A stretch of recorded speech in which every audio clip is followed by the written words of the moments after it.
As the North Korean Communists launched their surprise invasion of South Korea on 25 June 1950, United Nations forces began to withdraw. By early August, UN troops, outnumbered and under heavy pressure, had pulled back to establish a 120-mile defensive perimeter around the port of Busan. The problem that faced the United Nations commander was how to utilize his outnumbered forces so they could break out of the beachhead and take the offensive. Aerial reconnaissance had established that supplies and reinforcements for the enemy were being funneled along two main highways through Seoul, southeastward to the Busan perimeter. After estimating the situation and considering several possible plans of maneuver, General MacArthur decided to make an amphibious attack behind the enemy lines at the transportation and communication hub which centered around Seoul. With the enemy's supply line cut, the 8th Army would be able to break out of the Busan beachhead and launch a simultaneous attack from the southeast. However, before the amphibious attack could be launched at Seoul's port city, Inchon, high-level conferences were necessary. In mid-August, General J. Lawton Collins, Army Chief of Staff, and Admiral Forrest P. Sherman, Chief of Naval Operations, arrived in Tokyo to confer with General MacArthur and his staff. One of their main problems was the selection of troops to take part in the invasion, since the United Nations forces then engaged in Korea were sufficient only for the defense of the Busan perimeter.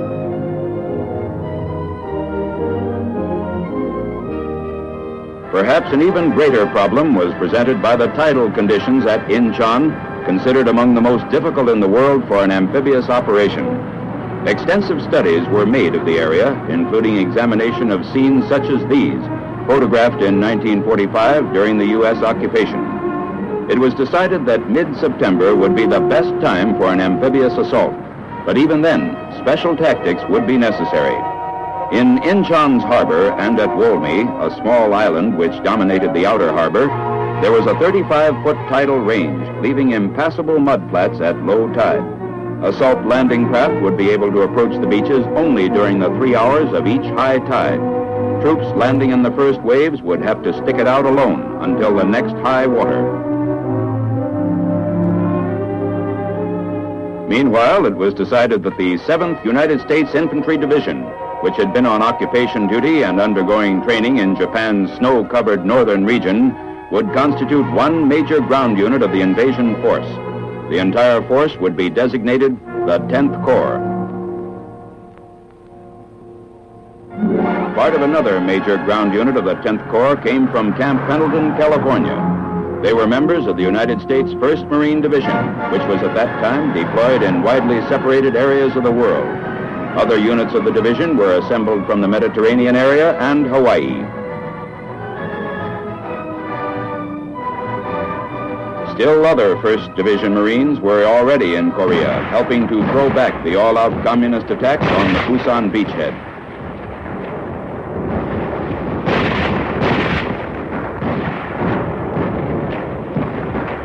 Because of their combat experience, they were pulled out of the lines 2 weeks before the invasion to spearhead the attack on Inchon. While the invasion force was being assembled, B-29s and other planes of the UN Air Force were softening up the Inchon-Seoul area for the assault. North Korean defense positions were destroyed, and communist supplies and reinforcements from the north cut off. Ships and aircraft of the United Nations fleet joined in softening up the Inchon area.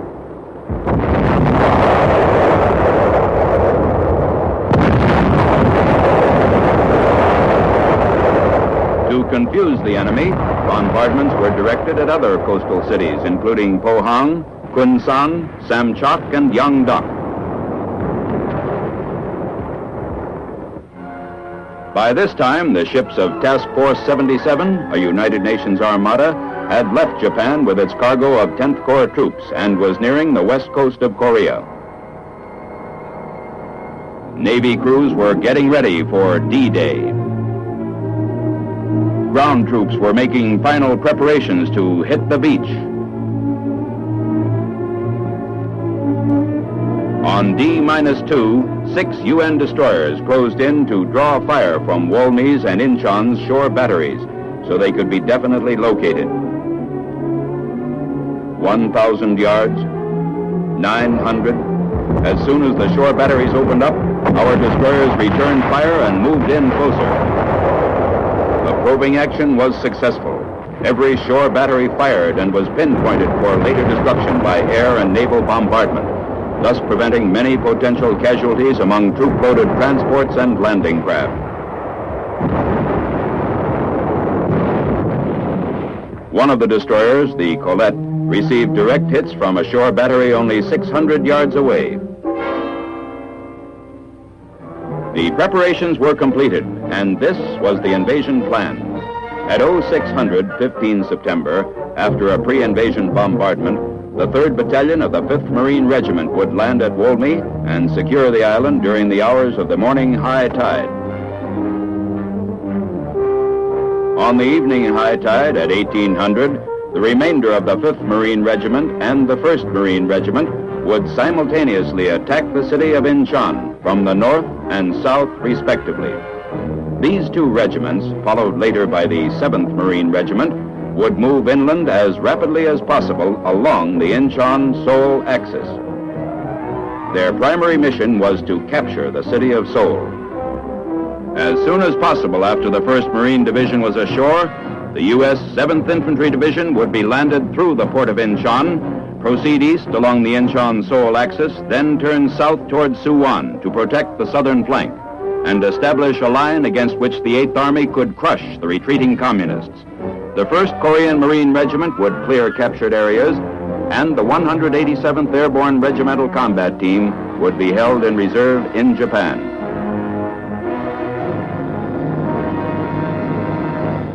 On 15 September, dawn broke off the island of Walmey.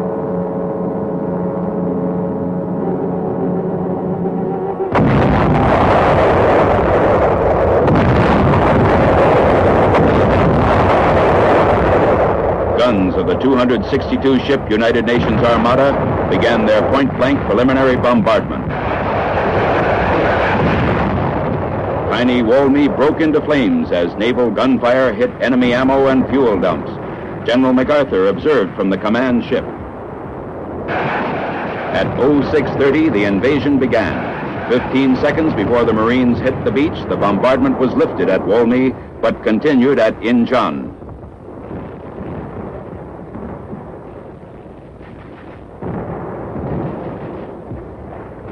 They hit the beach on schedule, completely combat-loaded. Because of the tidal conditions, men in this first wave could expect no supplies or reinforcements for 10 hours. The island was defended by about 400 soldiers of the 18th North Korean Division, but with the air and naval bombardment, as well as close ground support by the 1st Marine Air Wing, only sporadic resistance was encountered.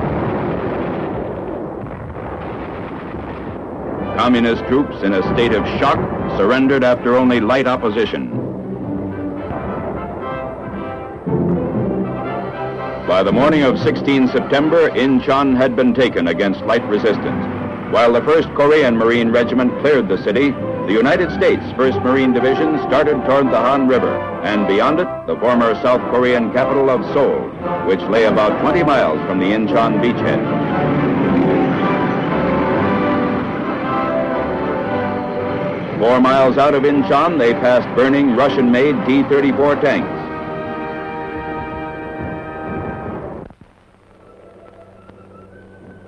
There was no definite enemy defense line on the road to Seoul, but small communist pockets of resistance had to be cleaned out.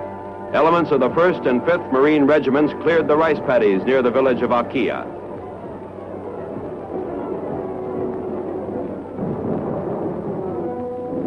On 18 September, a launch neared shore between Inchon and Seoul.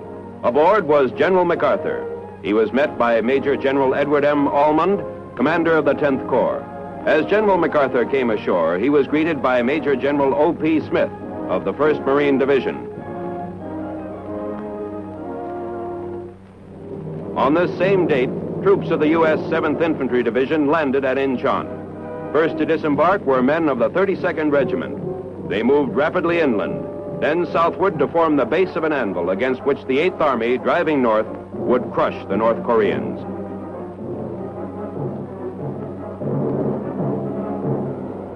Major General David G. Barr, 7th Division Commander, conferred with General Smith to coordinate Army and Marine action.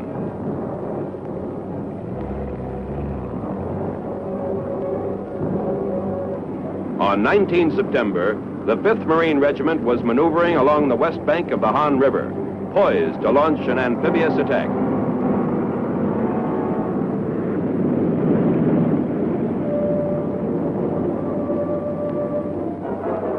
Red defenses were softened before the crossing was attempted.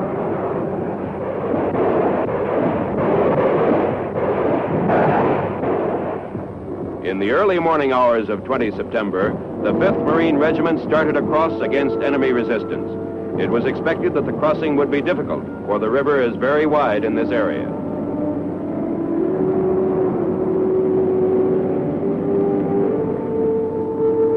However, leading Marine elements quickly made the crossing. They rapidly established a 6-mile front on the far bank. By mid-morning, all opposition in the landing area had ceased, and remaining Marine elements crossed without difficulty.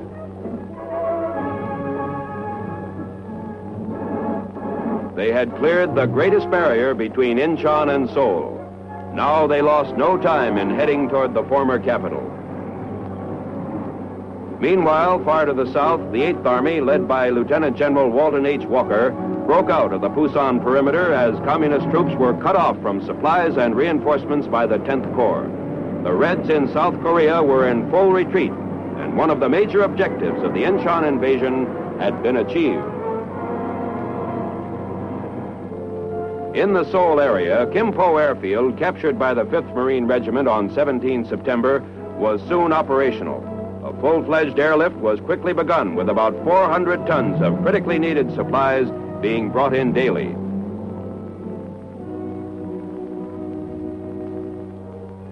General MacArthur, arriving at the airfield after a frontline inspection tour, again conferred with his combat commanders. He discussed the tactical situation with General Almond. Held in reserve in Japan, the airborne 187th Regimental Combat Team was landed at Kimpo on 23 September, quickly rushed to a staging area, and ordered to proceed northward to capture the Kimpo Peninsula.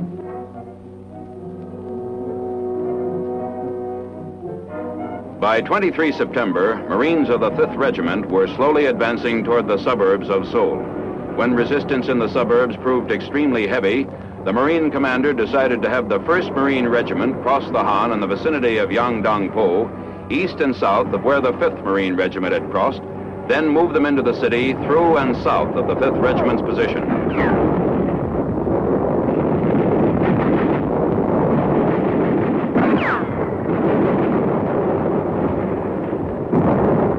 Fighting in Seoul's suburbs now reached the house-to-house stage as the Reds fortified some of the main buildings.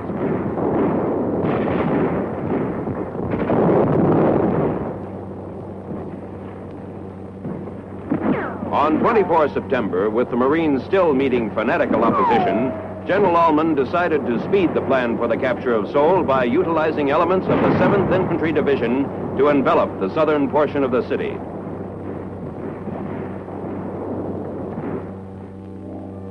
This was the general situation of the 10th Corps on 24 September. The 187th Airborne Regiment and the Korean Marines were destroying the enemy on the Kimpo Peninsula. The 7th Marine Regiment was driving the enemy to the north.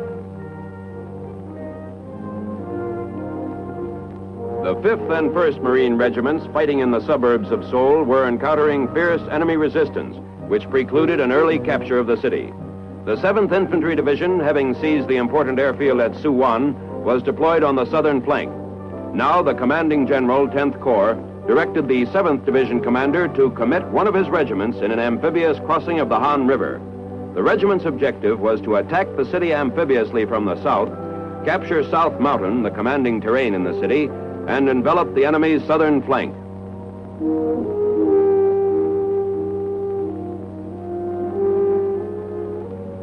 The 32nd Regiment, 7th Infantry Division, quickly moved to follow General Ullman's new orders.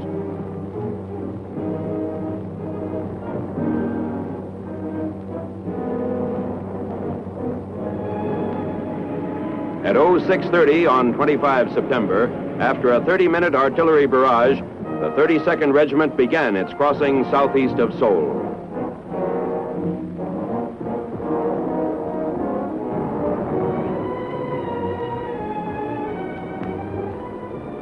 The infantrymen reached the far bank without serious opposition.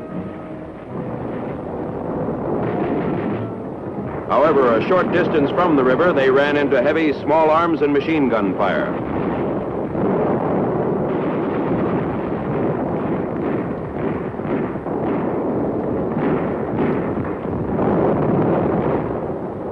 By noon, the 32nd Regiment had captured South Mountain. With this commanding terrain in our hands, the defenses of Seoul virtually collapsed. Marine and 7th Division units, assisted by the 17th Rock Regiment, drove the North Koreans out of the city on 26 September.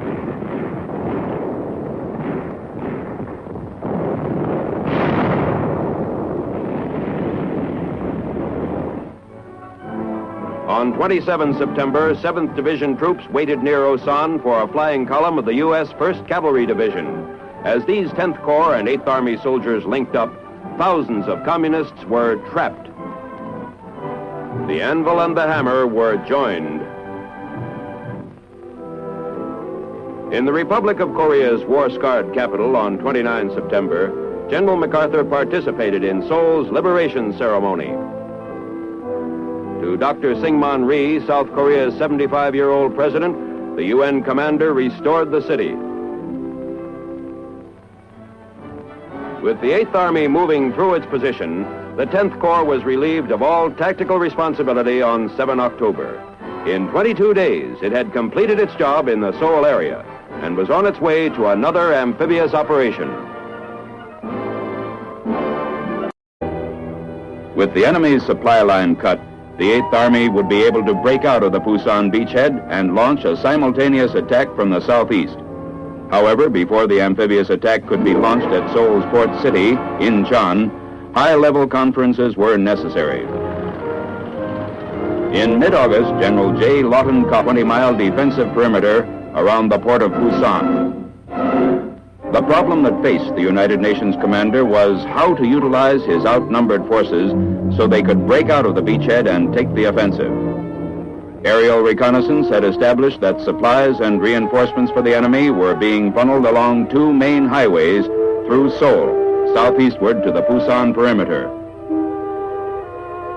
After estimating the situation and considering several possible plans of maneuver, General MacArthur decided to make an amphibious attack behind the enemy lines at the transportation and communication hub which centered around Seoul.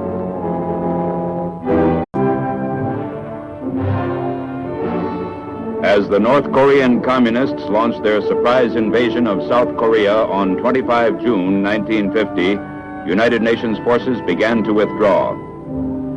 By early August, UN troops, outnumbered and under heavy pressure, had pulled back to establish a 100 Army Chief of Staff, and Admiral Forrest P. Sherman, Chief of Naval Operations, arrived in Tokyo to confer with General MacArthur and his staff. One of their main problems was the selection of troops to take part in the invasion, since the United Nations forces then engaged in Korea were sufficient only for the defense of the Pusan perimeter.